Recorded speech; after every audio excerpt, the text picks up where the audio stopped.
Tuhan mendengar setiap seruan hati kita. Tuhan mendengar setiap keinginan hatimu, setiap kerinduan hatimu yang mau ketemu Kudus. Mari sama-sama pada malam hari ini kita Tuhan penuhi aku dengan Roh Kudus. Penuhi aku dengan kuasa Roh Kudus. Karena aku gak mampu hidup di dunia ini sendiri tanpa Roh Kudus. Tuhan, bimbing aku, tolong aku.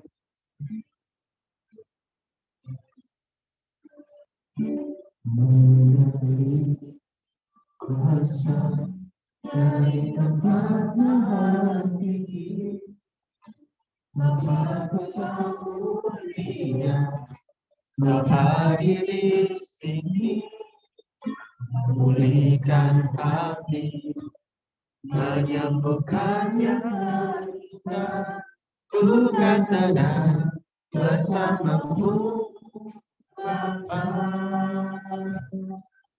Mengambil kuasa dari tempat maha tinggi, Bapa kamu lihat kau hadir di sini, memulihkan hati, menyembuhkan yang luka, ku kan tenang bersamamu Bapa.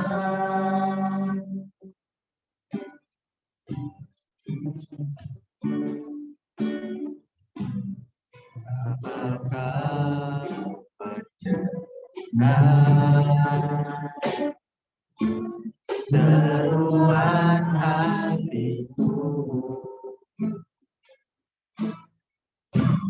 tak pernah kau lepaskan dari kasih. Lewat lembah gelap, kau temani aku.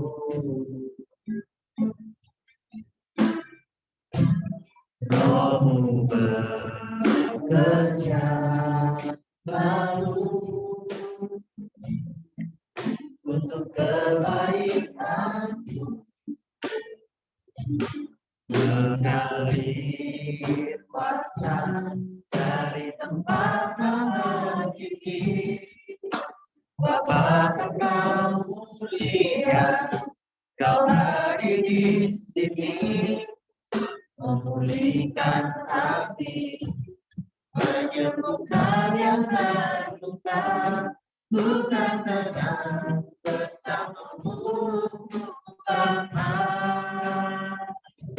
Mengalir kuasa dari tempat maha tinggi, Bapa kamu lihat kau hadir di sini, memulihkan hati, menyembuhkan yang terluka, bukan tenang bersamamu Bapa.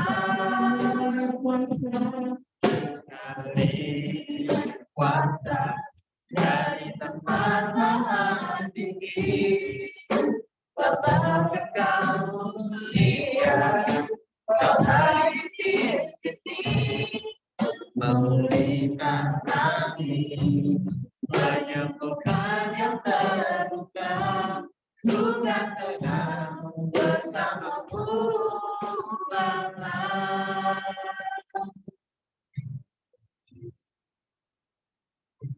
Mengalir kuasa dari tempat maha tinggi, apakah kamu lihat kau hadir di sini, memulihkan hati, menyembuhkan yang terluka, bukan tenang bersamamu Bapa.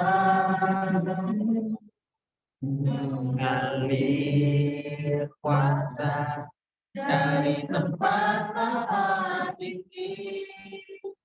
Bapa, Engkau mulia, Kau hadir di sini, memulihkan hati, menyembuhkan yang terluka, bukan tenang bersamamu, Bapa.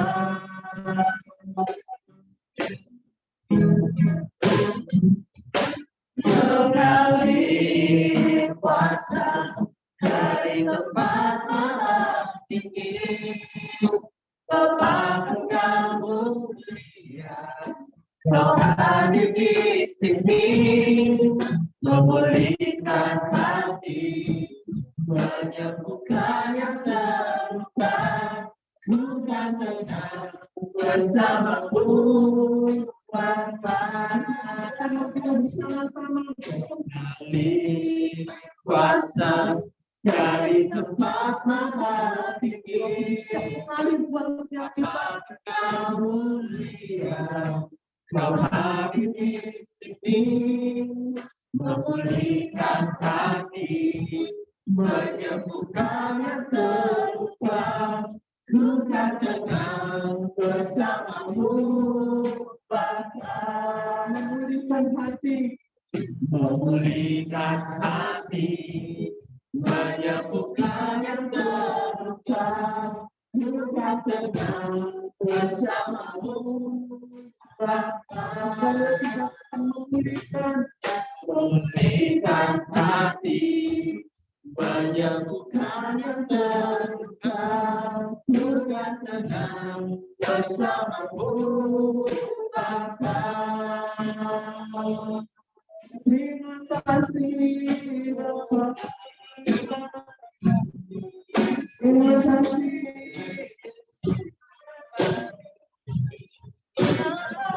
Haleluya, haleluya. Terima kasih. Terima kasih.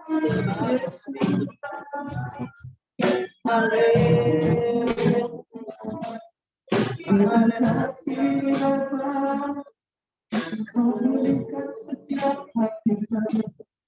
Kau berikan setiap kami.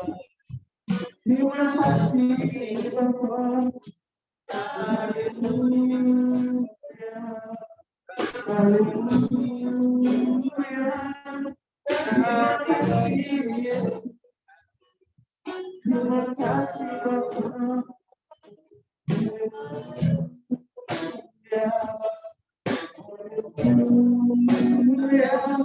Terima kasih. Terima kasih Bapa. Terima kasih. Terima kasih. Kau jamah setiaku. Terima kasih Yesus.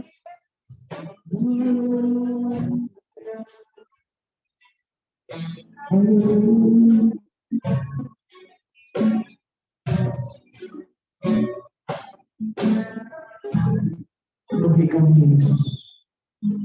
Beri kami Roh Kudus. Terima kasih Yesus. Penuhi kami dengan kuasa.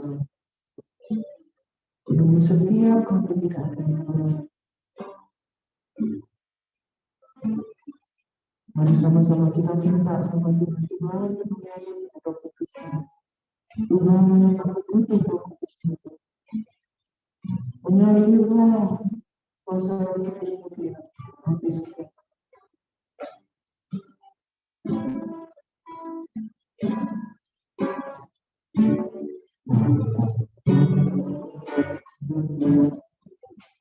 Penuhi setiap kami. Penuhi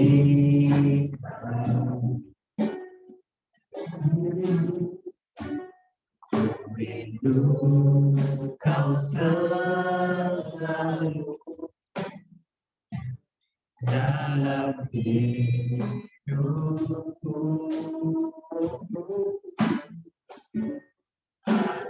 Roh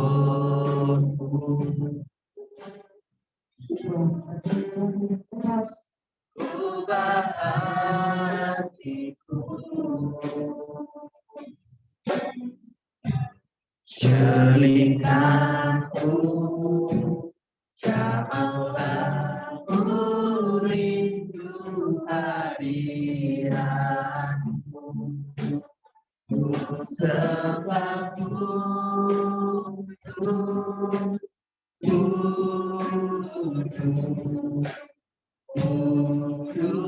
Kuduslah Tuhan, dan ku sanjung Kau mulia bagimu Tuhan.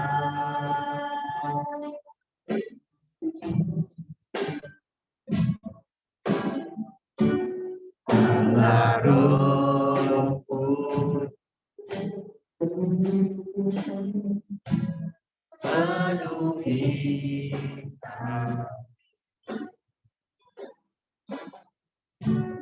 ku rindu Kau selalu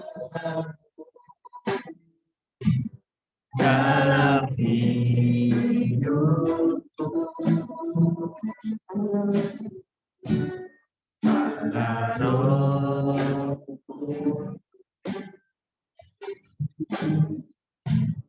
ubah hatiku, jadikan jamah setiap kami, Allah ku rindu hadiratmu. Ku sembah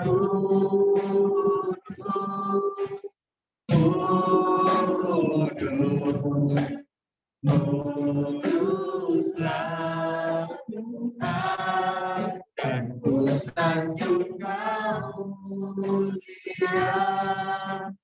mulia bagimu Tuhan. Ku sembah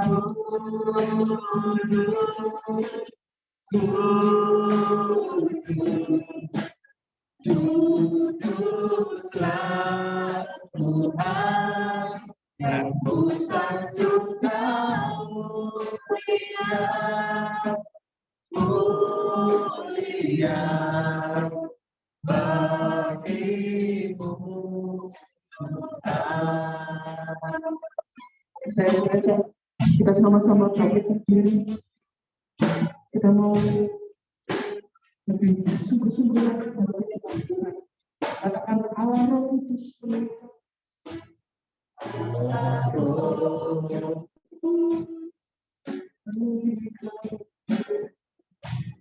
penuhi Kau, ku rindu Kau selalu dalam hidupku.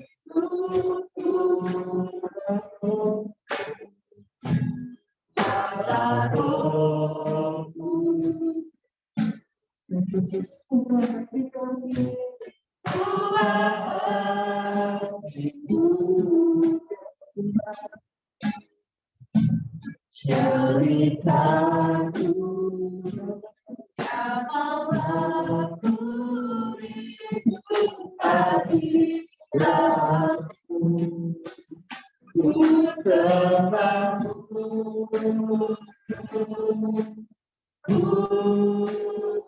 Kuduslah Tuhan, Kuduslah Tuhan, dan ku sanjung Kau mulia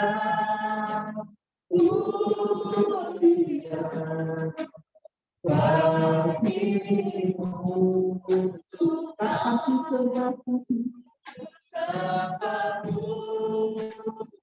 kami sembah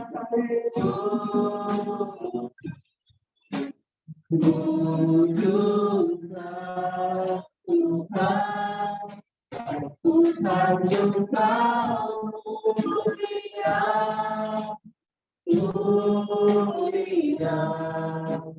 bagimu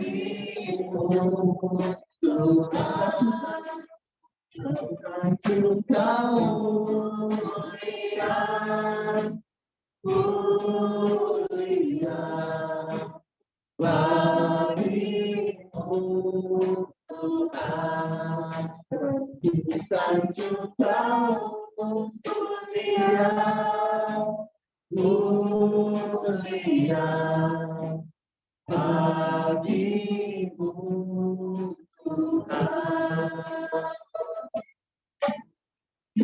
Jesus, thank you. Penuhi kami, penuhi setiap hati kami, penuhi kami,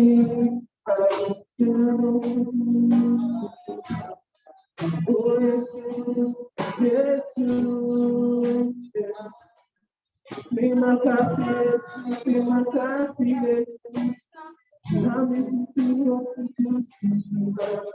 Oh, haleluya, haleluya. Katakan dengan segenap hati, terima kasih Tuhan, aku butuh Roh Kudus. Mengalirlah kuasa Roh Kudus Tuhan cepat ini.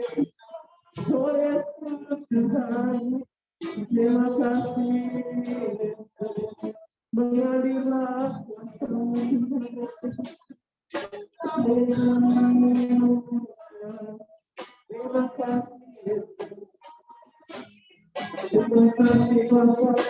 Haleluya. Haleluya. Terima kasih Yesus. Ya Tuhan, Kau hadir di tempat ini. Kau berada di tengah-tengah kami pada sore ini. Siap untuk merawat setiap kami. Terima kasih Yesus. Kami buka hati kami. Kami siap terima Roh Kudus. Kau jamah setiap kami. Kau jamah kami. Kami butuh Roh Kudus Tuhan. Saya mengajak pada sore hari ini. Tidak ada seorang pun di antara kita yang dapat diam di sini. Kita gunakan mulut kita, lidah kita untuk memuji nama Tuhan, untuk menyembah. Katakan dari hal-hal kata-kata yang sederhana. Ucapkan terima kasih Yesus. Haleluya. Katakan aku butuh Tuhan jamah. Katakan itu dengan hatimu. Tuhan gak peduli kalau masih muda, masih kecil ataupun sudah lebih tua. Tuhan ada di tempat ini siap untuk menjamah setiap. Buka hatimu untuk Tuhan. Jangan keraskan hatimu. Karena Tuhan sudah ada di depan pintu hatimu siap. Tuhan sudah mengetuk pintu hatimu dan siap untuk masuk. Tapi apakah kita sudah membuka pintu hatimu?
karakter yang betul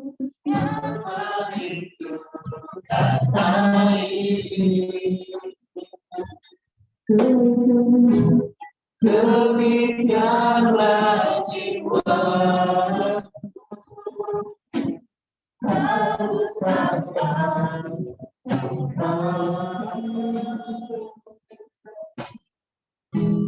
rindu selalu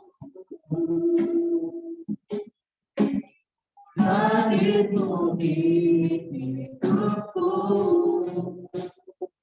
memulihkan jiwa memulihkan jiwa, hapuskan air mataku,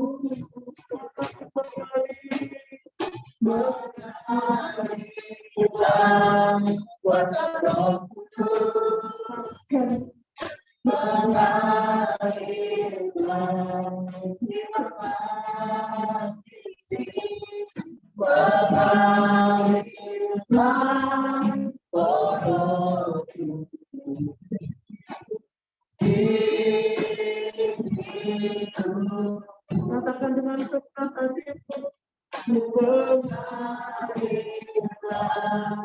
kuasa Roh Kudus, mengalirkan hikmat mengalirkan rohku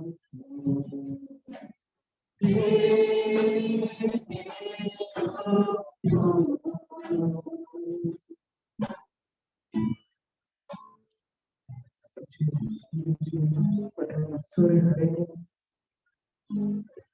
Saya kembali mengajak buat setiap kalian, buat setiap kita yang rindu sama mereka, yang merasa perlu dijamah, yang merasa perlu dipenuhi oleh Allah. Sangat taruh kedatanganmu di dada. Kau usah ketat oleh tangan kita fokus sama Tuhan. Gerakanmu dan Roh Kudus sudah ada di depan pintu bagimu. Dia sudah mengetuk pintu bagimu. Apakah kamu mau buka?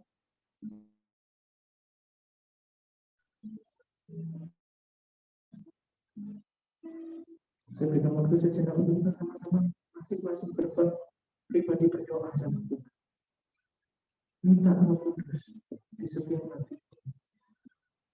Kudus akan pimpin, Tuhan akan jaga, Tuhan akan tolong, Tuhan akan hidup.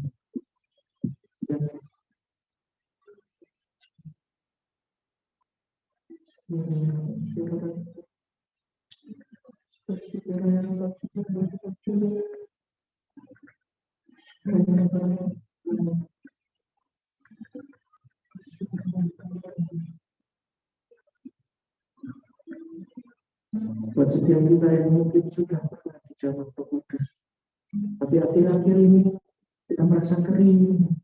Gimana yang kering?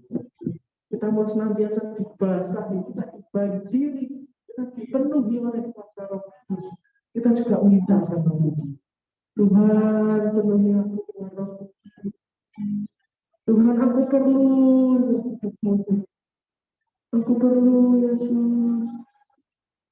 Aku perlu Roh Kudus.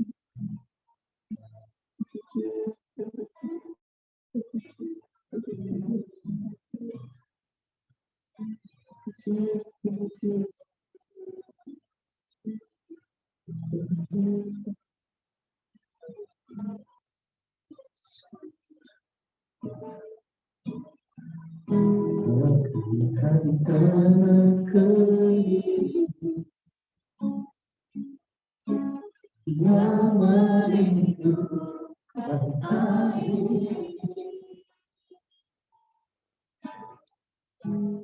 demikianlah jiwa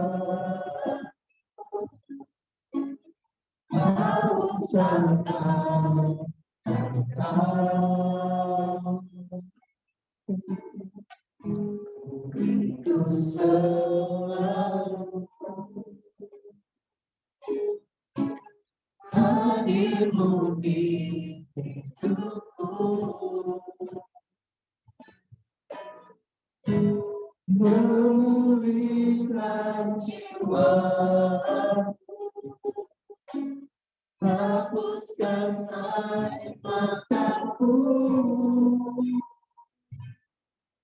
mengalirlah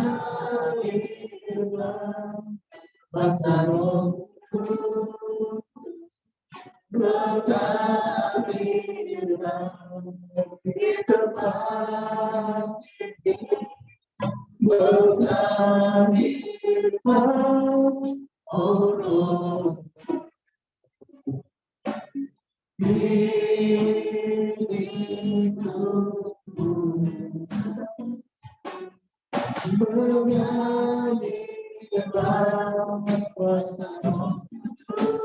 mengalir di hati setiap kami Tuhan, di setiap hati kami mengalirlah oh Roh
mengucap syukur Tuhan pada hari ini bersama anak-anak muda untuk kami boleh beri kuasa-Mu boleh bekerja dalam kehidupan kami pribadi lepas pribadi Tuhan. Kami percaya Tuhan, Roh-Mu boleh berkuasa, boleh dicurahkan, memenuhi hati dan masing-masing kita. Sehingga kehidupan kami boleh diubahkan dan hidup kami boleh dipimpin oleh Roh Allah. Sehingga kehidupan kami boleh berbuah dan boleh menjadi saksi-Mu dimanapun Tuhan tempatkan kami. Sekalipun kami masih muda, tetapi kami percaya Roh-Mu lah yang menguasai kehidupan kami, sehingga menguatkan hati kami Tuhan, untuk kami senantiasa mampu Tuhan menjangkau banyak jiwa. Terima kasih Yesus, berkati Kak Yosua yang pimpin kami dalam ujian dan penyembahan, pakai kehidupannya, pekerjaannya, pelayanannya Tuhan, semua untuk hormat kemuliaan bagi nama Tuhan. Dan berkati juga apa yang main musik dan sebagainya yang terkait pelayanan pada hari ini, kiranya Tuhan juga memberkati kehidupan mereka. Tuhan. Tiba saatnya kami boleh mendengarkan kebenaran firman-Mu. Dengan singkat ini boleh membawa kami terus setia dan mendengarkan apa yang jadi bagian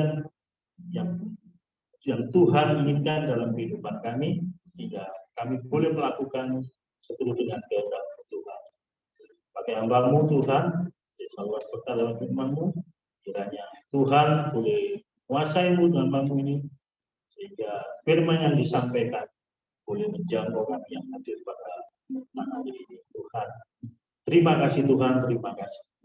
Dalam nama Tuhan Yesus, kami siap untuk mendengarkan firman. Haleluya. Amin. Ya, kembali.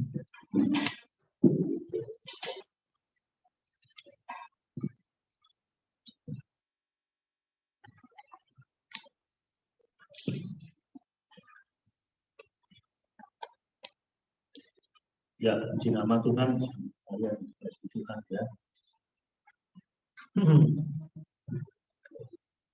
Besok merupakan hari yang ke-50 ya. Ke-50 dihitung dari sejak Yesus bangkit dari kubur ya. Sehingga banyak orang mengatakan adalah di Pentakosta ya, di Pentakosta. Kadang-kadang di luaran penyebutannya kadang kita ngomong Pentakosta, ada yang Pantekosta. Ya. Yang benar yang mana? Apa dua-duanya benar? Ya, ada yang Pentakosta, ada yang Pantekosta. Kadang-kadang kita yang golongan di Pantekosta. Nah, untuk kebenarannya kadang kita bisa cek aja di googling itu. Kalau Pantekosta keluar enggak? Kalau dicek di googling itu Pantekosta, pasti arahnya nanti ke Pentakosta. Nanti yang benar adalah Pentakosta, karena Penta itu adalah 5, ya, 50 ya, 50. Jadi kita lihat bersama-sama ya di dalam Kisah Para Rasul pasal yang kedua. Dan baca bersama-sama sudah tahu. Sini berikutnya tentang Pentakosta ya. Kisah Para Rasul pasal 2 ayat 1 sampai dengan 4 ya. Ayat 1 sampai dengan 4 kita baca bersama-sama. Saya baca yang ganjil, suara baca yang benar ya. Jadi kita aminkan bersama-sama ya. Surat Kisah Para Rasul pasal 2 ayat 1 sampai dengan 4. Ketika tiba hari Pentakosta, semua orang percaya berkumpul di satu tempat. Tiba-tiba turunlah dari langit suatu bunyi seperti tiupan angin keras yang memenuhi seluruh rumah di mana mereka Dan tampaklah kepada mereka lidah-lidah seperti nyala api yang bertebaran dan hinggap kepada mereka masing-masing. maka penuhlah mereka dengan Roh Kudus. Lalu mereka mulai berkata-kata dalam bahasa lain seperti yang diberikan oleh Roh itu kepada mereka untuk mengatakan. Amin. Ya, ini adalah peristiwa tentang Pentakosta. Yang berikutnya ini adalah mulai ayat 1 sampai panjang sampai 47 tentang Pentakosta ya. Saudara nanti bisa baca di rumah ya. Mengerti apa sih Pentakosta ya. Nah, di ayat pertama dituliskan itu ketika tiba hari Pentakosta, semua orang percaya berkumpul di satu tempat. Dia sudah mengatakan ketika hari Pentakosta, berarti sebelumnya sudah hari Pentakosta. Ya. Padahal Roh Kudus ini belum dicurahkan. Tapi sudah ada kata-kata pada hari Pentakosta, ya, mereka berkumpul di satu tempat. Berarti mereka berkumpul dengan rohnya belum dicurahkan. Lalu apa artinya Pentakosta? Ya. Nah, saudara-saudara yang kasih Tuhan, ya, pada hari Pentakosta artinya memang sebelum Roh Kudus itu dicurahkan, orang-orang Israel itu sudah pernah merayakan Pentakosta. Ya, kapan? Ya, kelompok orang-orang Yahudi itu merayakan Pentakosta ada 2. 1, sejak diterimanya 10 hukum yang ditetapkan oleh Musa pada hari 50 sesudah merayakan Paskah, itu mereka juga merayakan Pentakosta. Makanya Pentakosta ya. Yang kedua adalah pada waktu mereka 7 minggu berturut-turut dari hasil panen raya, entah mereka itu tidak bercocok tanam dan di bidang agraria mungkin, mereka tetap harus mengadakan Pentakosta sebagai ucapan syukur ya atas perayaan penyertaan Tuhan selama 7 hari, dan itu harus disebut 50 hari pas hari kamu harus merayakan Pentakosta sesudah merayakan Paskah. Ya. Kita lihat di dalam Kitab Imamat pasal 23 ayat 15 sampai 16 supaya kita paham. Jadi sebelum Roh Kudus dicurahkan, Pentakosta juga sudah ada ya. Imamat 23 ayat 15 sampai 16 ya. Kita urut mulai dari Priscilla ya, sana ya. Imamat 23 ayat 15 sampai 16. Imamat pasal 23 ayat 15. Kemudian kamu harus menghitung mulai dari hari sesudah Sabat itu, yaitu waktu kamu membawa berkas persembahan, unjukkan harus ada genap 7 minggu. Ayat 16, sampai pada hari sesudah Sabat yang ke-7, kamu harus hitung 50 hari. Lalu kamu harus mempersembahkan korban sajian yang baru kepada Tuhan. Amin. Ya. Di situ disebutkan 7 minggu berturut-turut ya. Kamu harus hitung 50 hari. Dalam 7 kali 7 kan 49 ya. Tapi kamu harus hitung 50 hari. Kamu harus mempersembahkan korban. Nah, Yesus menghimbau kepada para murid ya dalam Kisah Rasul pasal 1 ayat yang 4. Berikutnya Kisah 1 sampai Kisah Rasul pasal 1 ayat yang keempat ya. Kisah Rasul pasal 1 sampai 4 itu gimana? Kisah para Rasul 1 ayat 4. Iya. Pada suatu hari, ketika ia makan bersama-sama dengan mereka, ia melarang mereka meninggalkan Yerusalem dan mereka tinggal di situ menantikan janji Bapa. Yang demikian katanya telah kamu dengar daripada. Ya. Yesus itu menyuruh mereka jangan tinggalkan Yerusalem sampai tunggu janji.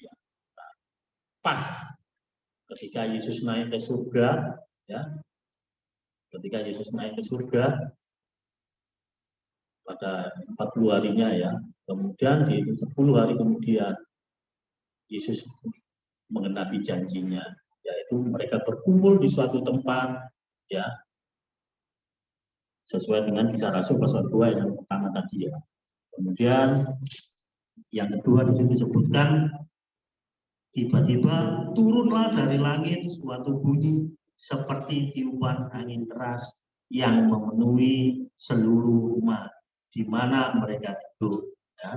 Sehingga pada hari yang ke-50 ya, pas hari raya Pentakosta, di situ Tuhan nyatakan janjinya kepada para murid yang duduk di atas loteng ya. Mereka mendapatkan karunia-karunia Roh Kudus ya. Sehingga peristiwa di dalam perjanjian baru ya, pada hari yang ke-50 sejak Yesus bangkit itu disebut turunnya Roh Kudus. Sehingga sampai sekarang orang mengatakan Pentakosta adalah Pentakosta, itu adalah hari turunnya Roh Kudus ya. Tapi bagi kelompok-kelompok Yahudi, golongan Judaisme, mereka tetap mempercayainya juga, yaitu ketika merayakan Musa mendapatkan 10 hukum Taurat dan juga adalah panen raya.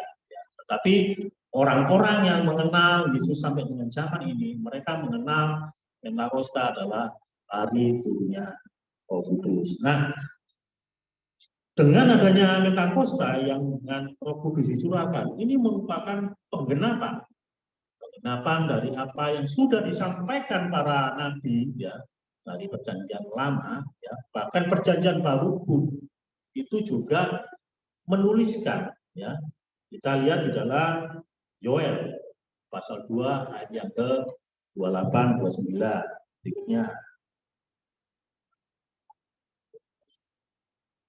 Kitab Nabi Yoel pasal 2 ayat 28 sampai 29. Yoel pasal 2 ayat 28. Kemudian daripada itu akan terjadi bahwa aku akan mencurahkan rohku ke atas semua manusia, maka anak-anakmu laki-laki dan perempuan akan bernubuat. Orang-orangmu yang tua akan mendapat mimpi, teruna-terunamu akan mendapat penglihatan-penglihatan.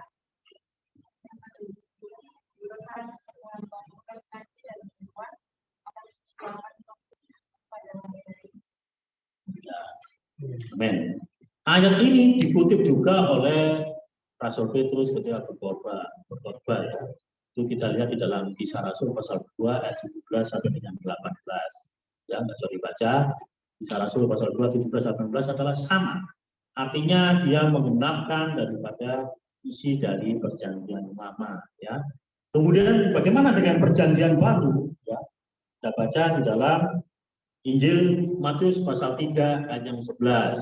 Berikutnya. Itu. Injil Matius pasal 3 ayat yang 11.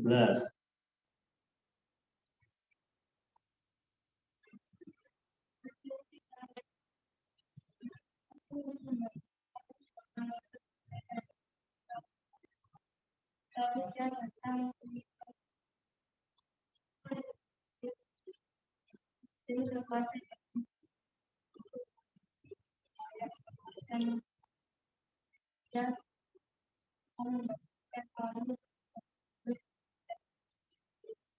ya. Di sini disebutkan ia akan membaptiskan kamu dengan Roh Kudus dan dengan api ya.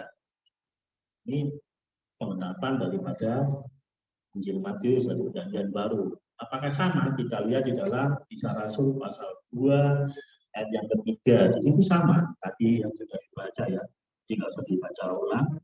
Kan sama.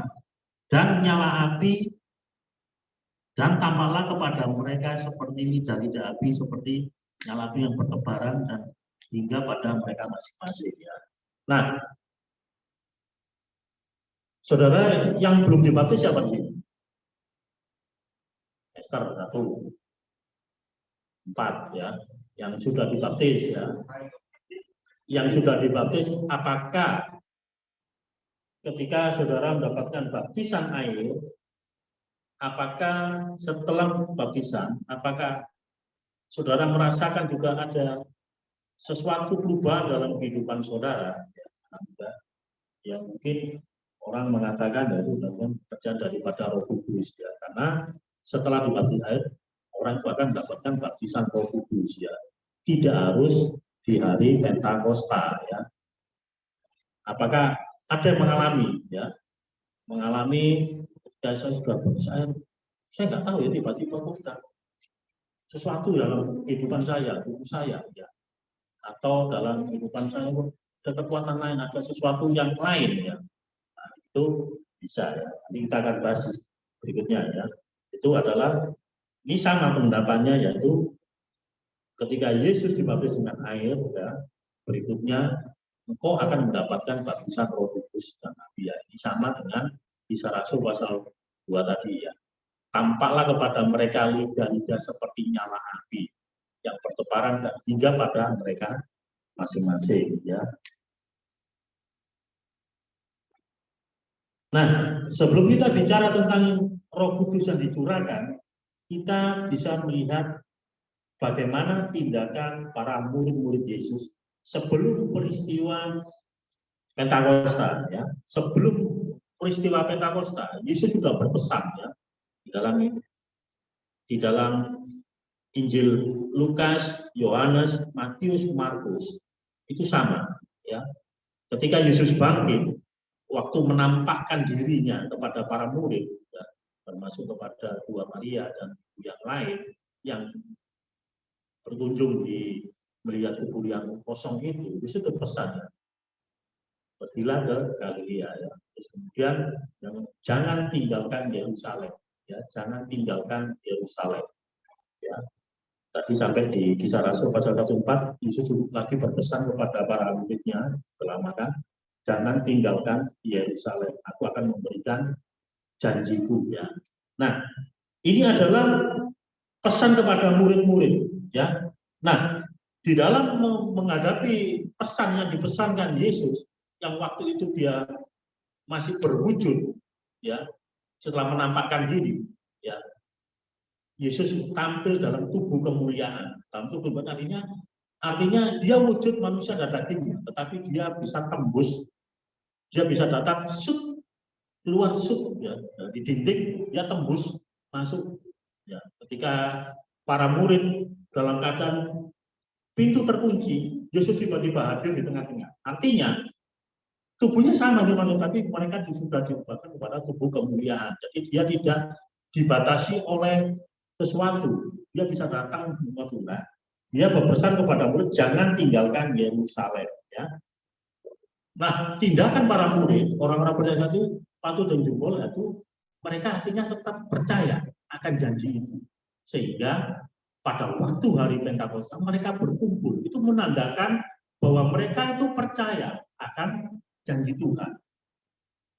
Yang kedua, dia tetap taat dan tekun ya. Taat tekun menunggu akan janji Tuhan yang dinyatakan itu. Sehingga mereka tidak kemana-mana, mereka tetap berkumpul ya, tetap berkumpul. Kalau kemarin pada waktu Yesus bangkit, ya, Yesus menampakkan kepada murid, ada murid yang tertinggal satu, yaitu Thomas. Dia tidak hadir, sehingga pada waktu Yesus menampakkan yang kedua kalinya, Thomas baru hadir dengan teman-temannya. Sehingga pada waktu penampakan pertama, Thomas gak ada. Sehingga ketika teman-temannya cerita tentang Yesus bangkit dan menampakkan diri, Thomas tidak percaya. Sampai-sampai Thomas meragukan, sehingga untuk menjadi percaya, Thomas harus mencucukkan jarinya. Itu menandakan. Itu pada waktu pertama kedua. Nah, pada waktu Yesus mau mencurahkan, mereka tidak terberai, mereka terus berkumpul. Jangan-jangan sampai terlewat lagi nanti. Nah, ini adalah bentuk ketekunan para murid untuk menunggu janji Tuhan. Dia terus berkumpul ya dengan satu sama lain saling menguatkan. Ya, tadi sudah dibaca di Kisah pasal 1:4. Suatu hari ketika dia makan, Yesus melarang mereka meninggalkan Yerusalem untuk menantikan janji Bapa. Jadi mereka berkumpul dan bersehati yang menunggu janji Tuhan itu digenapi. Nah, kalau melihat apa yang Tuhan nyatakan kepada murid, ya sampai seperti tadi, kita akan belajar tentang bagaimana manifestasi Roh Kudus yang diberikan kepada para murid. Ya, manifestasi itu adalah perwujudan, ya, perwujudan dari sesuatu yang mungkin tidak tampak, tetapi itu bisa dirasakan oleh orang yang melihat atau orang itu sudah dipenuhi, dia akan merasakan perbedaannya. Itu adalah tentang manifestasi Roh Kudus, perwujudan. Wujudnya nggak ada, nggak kelihatan. Hari ini kalau Roh Kudus mana nggak tahu.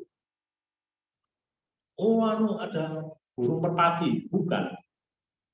Merpati itu adalah simbol pada waktu Yesus ketika dibaptis, ya, kita tampaklah, ya itu simbol. Jadi bukan berarti kalau ada merpati ada Roh Kudus, ya banyak orang main merpati, ya merpati bukan, itu ada simbol, ya simbol. Nah, manifestasi Roh Kudus, pekerjaan Roh Kudus ini memang tidak tampak, tetapi perwujudannya itu bisa dirasakan kalau orang itu bisa dipenuhi oleh Roh Kudus. Ya, kita akan melihat di dalam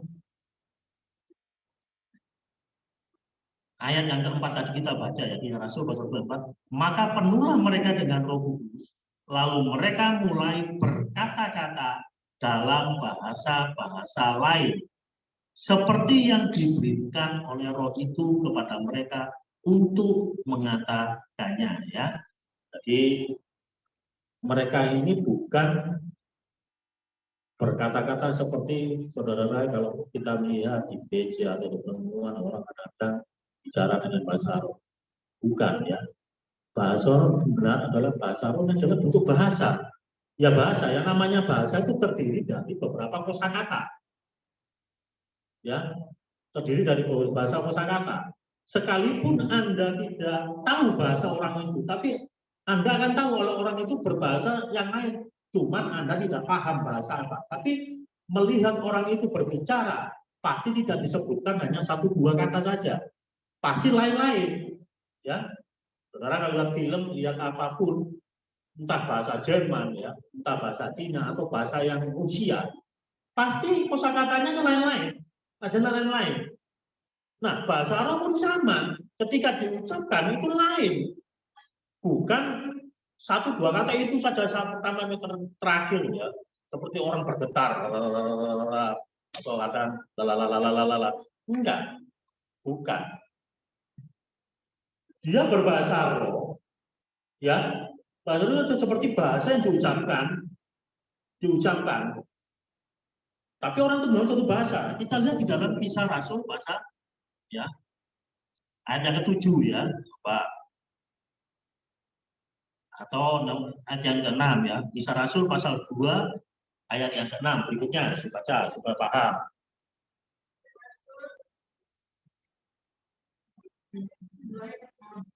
Ketika turun mereka bingung karena mereka masih ayat yang ke-7 berikutnya.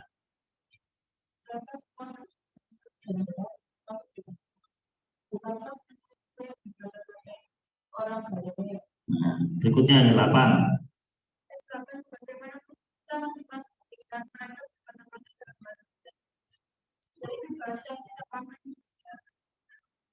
Berikutnya yang 9.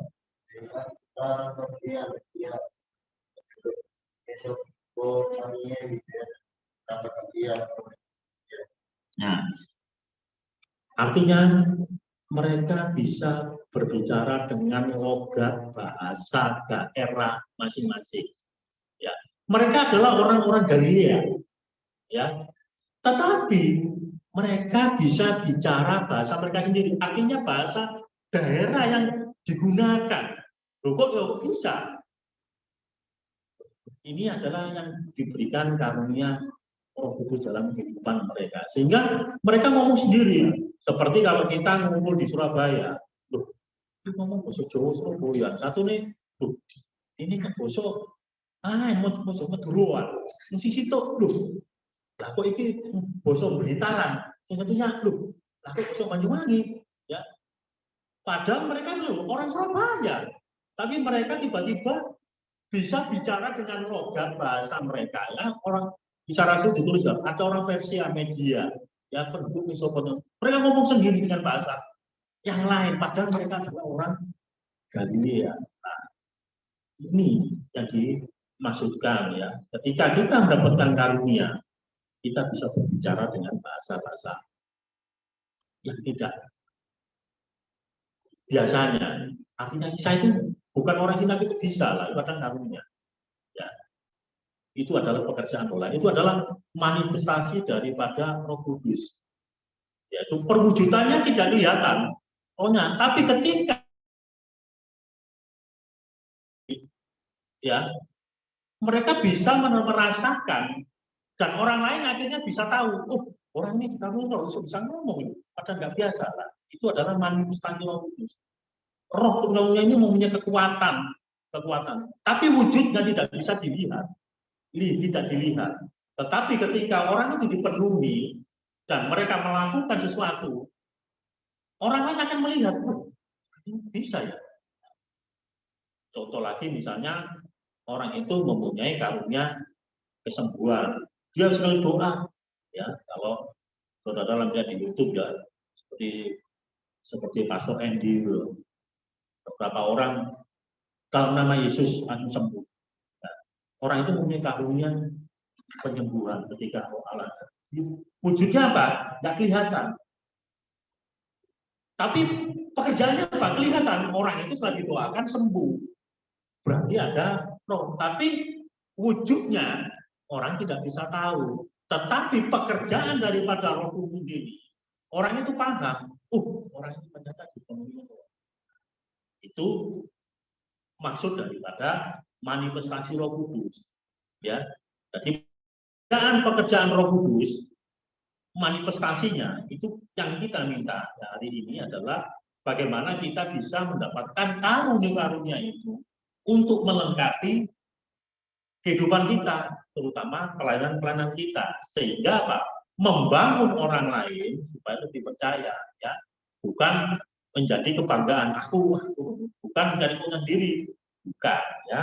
Jadi kenapa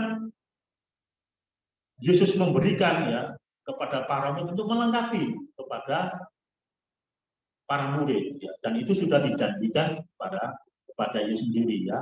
Tuhan akan memberikan roh penolong yang lain bagi para murid. Nah, pekerjaan manifestasi ini adalah sangat penting, ya.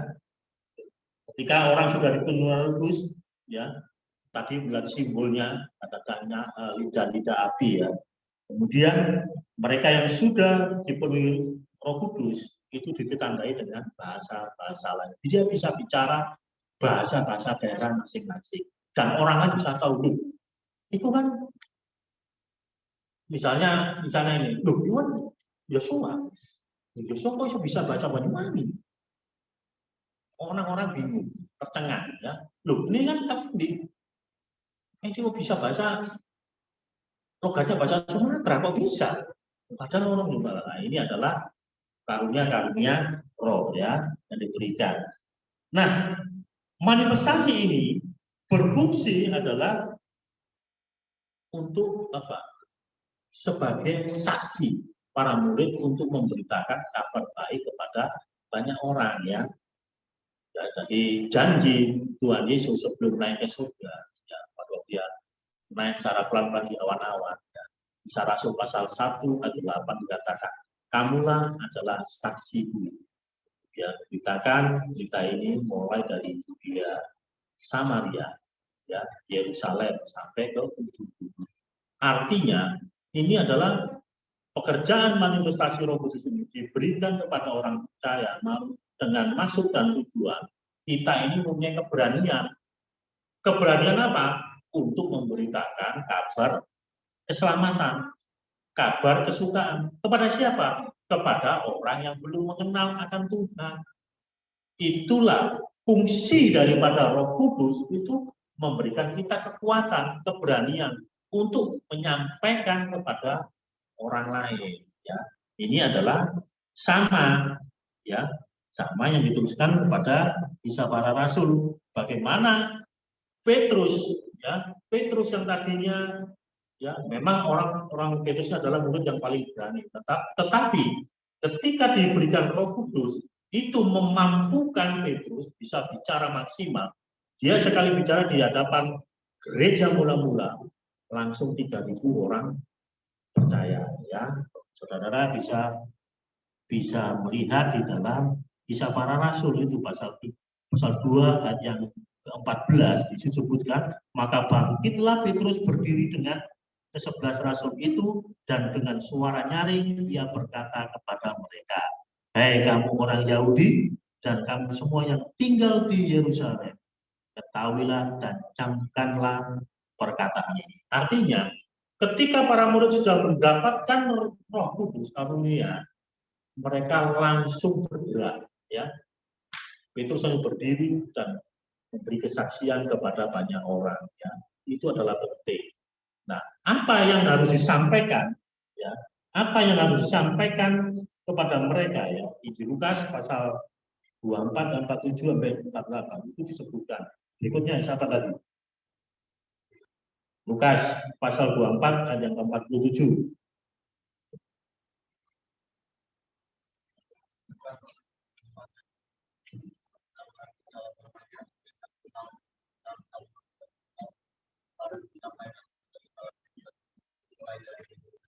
Ya, ini ya.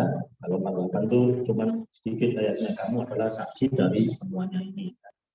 Nah, Injil Lukas pasal 24 itu dikatakan, ya, berita tentang pertobatan dan pengampunan dosa. Dua hal ini, ya, pertobatan dan pengampunan dosa, ini harus disampaikan kepada segala bangsa. Nah, kalau kita tidak ada Roh Kudus dalam kehidupan kita tidak akan mampu, tidak punya akan keberanian ngomong ke teman kita, ya, ke dalam lingkungan kita, bahkan di keluarga kita tidak punya keberanian untuk berbicara tentang hal ini. Makanya Tuhan Yesus memberikan Roh Kudus kepada para murid. Di situ adalah satunya adalah mereka punya keberanian langsung, ya.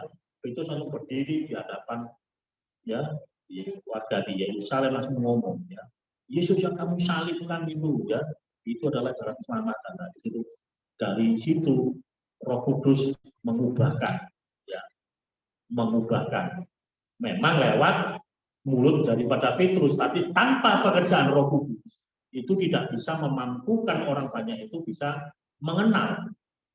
Mereka bertobat, berbalik dan memilih jalan keselamatan dengan itu tidak akan bisa. Itu adalah pekerjaan Roh Kudus. Nah, sehingga berita tentang pertobatan dan pengampunan dosa ini harus disampaikan. Nah, kalau kita memilih menjadi pelayan atau salah satu adalah pekerjaan penginjil, kita harus mendapatkan juga Roh Kudus. Untuk apa? Memimpin dalam kehidupan kita sehingga memampukan kita untuk menjangkau orang. Sehingga apa? Pelayanan kita efektif. Ya. ahli Tuhan penginjil. Bagaimana dengan kita? Sama. Pelayan-pelayan Tuhan yang berada di pekerjaan rumah Tuhan, di rumah Tuhan, entah mereka mengambil peranan yang paling simpel, entah itu doa, terima tamu, kita juga harus mendapatkan pimpinan dan penuhan dari Roh Kudus. Ya, tanpa itu kita tidak akan mampu. Pelayanan kita tidak maksimal. Coba bagian terima tamu, ya, terima tamu. Kelihatannya simpel, coba. Kalau dia tidak diberi Roh Kudus, itu orang itu sulit. Sulit apa? Sulit senyum. Ya. Kan sama saja, Om. Orang percaya Tuhan nggak percaya, orang senyum kan gampang. Ya. Bedanya apa? Nah ini, senyum, sama-sama senyum, tetapi senyum yang mengubahkan dengan tidak itu berbeda. Orang bilang senyum, ya senyum tapi biasa. Tapi ketika pelayanan kita dengan senyum, itu sepertinya memberikan pesan kepada orang yang kita bersalaman berjabat tangan, itu ada pesan khusus. Sehingga Pak, senyum kita, itu keramahan kita, ya, menandai orang itu akan berpikir ulang untuk bisa datang kembali. Wah, gereja ini ramah, orang ini senyum-senyumnya. Kalau orang sekarang kan ya, senyum langsung kok gak ikhlas. Ya, jadi kadang-kadang kan kalau kita kadang orang senyum, senyum tapi senyum gak ikhlas. Ya. Kadang-kadang kenapa gak ikhlas? Ya, karena dipaksakan. Ya karena dipaksakan. Tetapi kalau pimpinan Roh Kudus, ya pasti senyum kita itu senyum yang ikhlas. Ya pasti bilang terima kasih Kak sudah datang, kalau di depan ya Bapak Ibu terima kasih, saya mengharap di depan bisa datang kembali. Bagaimana dengan kaum muda, anak muda? Sama. Terima kasih sis, Kak terima kasih ya, Kakak bisa datang ulang nanti besok ya. Itu adalah karunia Roh Kudus yang dicurahkan dalam kehidupan kita. Kelihatannya simpel, tetapi ada pesan yang disampaikan lewat itu. Wujudnya nggak kelihatan, tapi manifestasi daripada roh itu, orang lain akan melihat, oh, orang itu beda. Bagaimana dengan pemain musik? Sama. Ya, tanpa main Roh Kudus orang main musik bisa. Apa bedanya dengan mereka yang orang dunia yang main musik? Sama-sama bisa. Tapi perbedaannya apa? Apakah lagu yang disampaikan lewat musik yang dinyanyikan itu tersampaikan di hati kita, atau mungkin jemaat bisa nggak merasakan enggak? Ada orang itu, saudara bisa melihat ya, walaupun saudara lihat di YouTube ya, kan banyak lagu versi. Kadang-kadang kenapa kita memilih? Padahal sepertinya sama, lagunya sama. Kadang-kadang saya kok terasa feel-nya, rasanya kok ini ya. Mungkin waktu membawakan itu dia dipenuhi dengan roh, walaupun tidak ketemu, hanya lewat sambungan online, tapi kita bisa merasakan, oh orang ini nyanyinya luar biasa, ada sesuatu yang bisa dirasakan dampaknya. Nah itu adalah manifestasi Roh Kudus.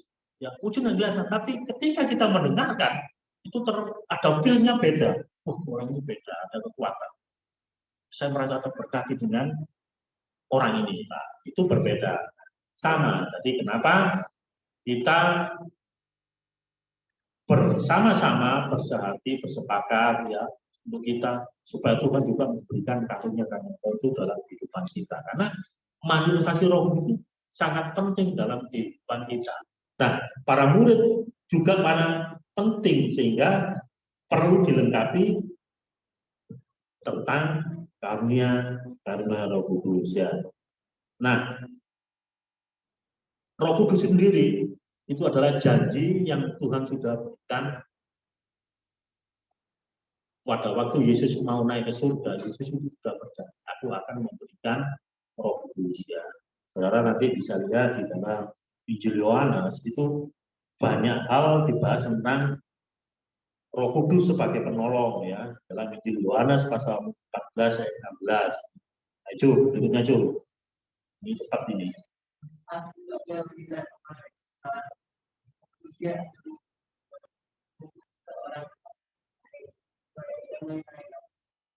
Nah, ini adalah Roh Kudus sebagai penolong.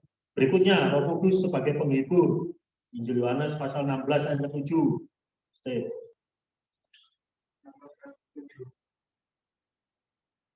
benar yang aku katakan kepadamu adalah lebih benar kita. Sebab jikalau aku tidak pergi, pengikut itu tidak ada kepadamu. Tapi jikalau aku pergi, kepadamu. Nah, itu adalah pekerjaan Roh Kudus sebagai penghibur, Roh Kudus sebagai pemimpin. Yohanes pasal 16 ayat 13.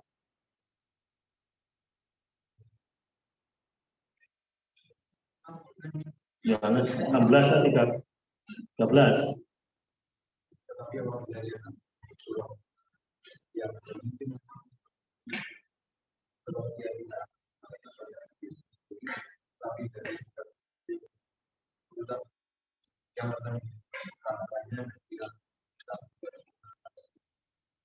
Itu adalah Roh Kudus sebagai pemimpin. Kemudian Roh Kudus sebagai pengajar. Injil Yohanes 14 ayat 26.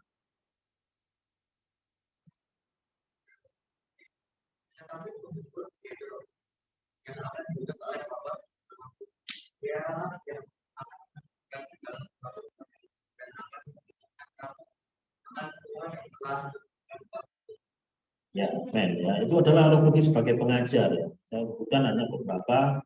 Ya, dia sebagai penolong, penghibur, pemimpin, ya, pengajar dalam kehidupan kita. Nah, ini adalah sangat dibutuhkan kepada para murid, terutama orang-orang percaya, ya, sehingga karena apa? Yesus kembali ke surga. Yesus sudah mengatakan, aku tidak akan meninggalkan engkau sebagai seorang yatim piatu. Artinya tidak ada orang tua yang akan memberikan penolong, ya, penolong yang lain, yaitu Roh Kudus itu sendiri, masing-masing sebagai penolong, menghibur, yang memimpin dan mengajar kamu untuk senantiasa terus, ya, sebagai saksi-saksinya dalam kehidupan kita. Nah, sebagai anak muda, ya, sebagai anak muda, hendaklah hidup kita ini dipenuhi dengan Roh, ya. Surat Efesus pasal 5 ayat 18. Berikutnya.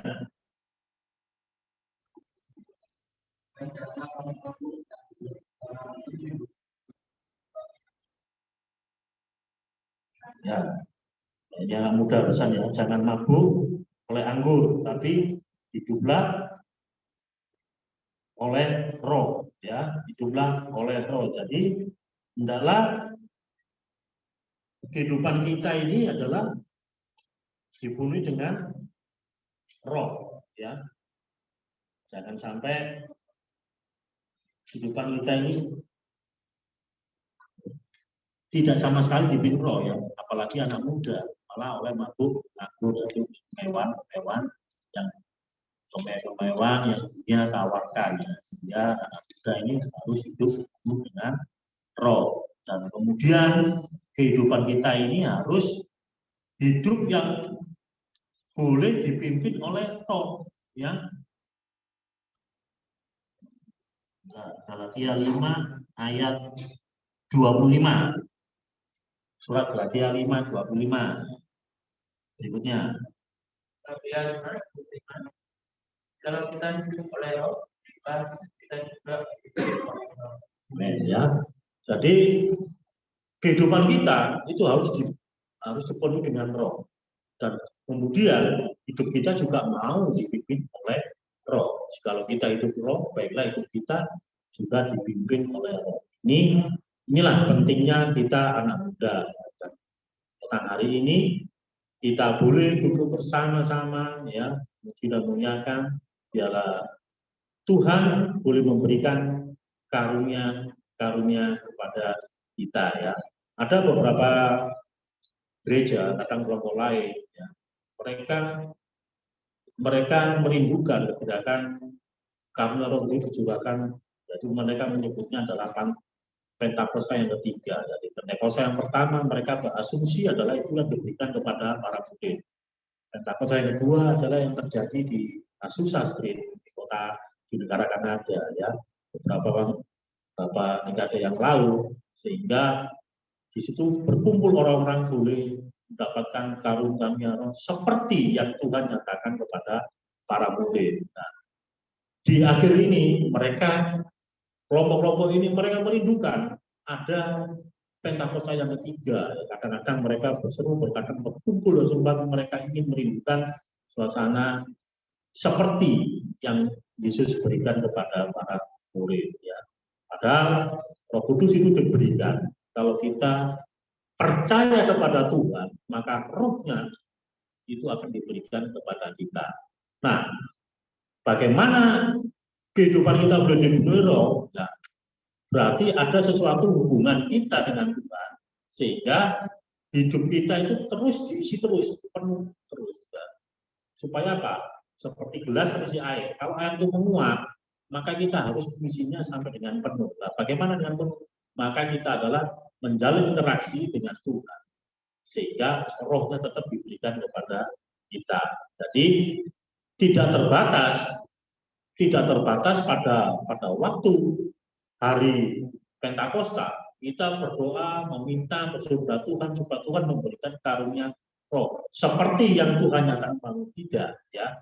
Kita memperingati 50 hari itu sepertinya sama. Kita memperingati tentang Natal, kelahiran, kemudian kematian dan kebangkitan, kemudian Yesus kenaikan ke surga, dan ini adalah puncaknya ketika Yesus sudah naik dan Yesus memberikan rohnya pada hari ke-50. Dan ini kita rayakan, ya, gereja-gereja merayakan supaya rohnya itu juga boleh dicurahkan di dalam kehidupan kita. Artinya Tuhan memberikan karunia Roh Kudusnya. Dan karunia-karunia itu diberikan kepada kita itu untuk membangun satu sama lain, membangun kehidupan jemaat, ya, bukan keuntungan pribadi atau dituju oleh orang, bukan, ya. Ketika engkau bisa berkarunia berbahasa roh, ya, kita berbicara sendiri, tapi kalau orang lain tidak mengerti, lebih baik tidak bisa diucapkan. Kalau ada satu orang yang bisa diberikan karunia nubuat, maka juga ada orang lain yang harus menafsirkan. Kalau tidak ada, lebih baik tidak. Kecuali Anda berdoa sendiri, Anda berdoa gunakan bahasa roh sendiri dengan Tuhan, ya, karena Tuhan akan mengerti isi daripada arti bahasa itu. Tetapi ketika dikumpulkan dengan orang, itu akan memberikan menjadi aneh. Karena apa? Ada orang yang ngomong malah menimbulkan, dan kadang-kadang timbul kekacauan akhirnya nanti menimbulkan baik dan menjadi tidak tertib, ya. Di Kisah Rasul pasal 1 itu disebutkan semua tentang karunia roh, ya. Itu adalah bentuk daripada manifestasi Roh Kudus supaya apa? Kehidupan kita boleh dilengkapi dalam pelayanan kita. Biarlah kita bersama-sama meminta karunia itu untuk kita pakai di dalam pelayanan kita, sehingga pelayanan kita menjadi lebih efektif dan bisa menjadi berkat banyak orang, karena wujudnya itu tidak kelihatan, tetapi orang yang melihat bisa tersampaikan dengan baik, ya.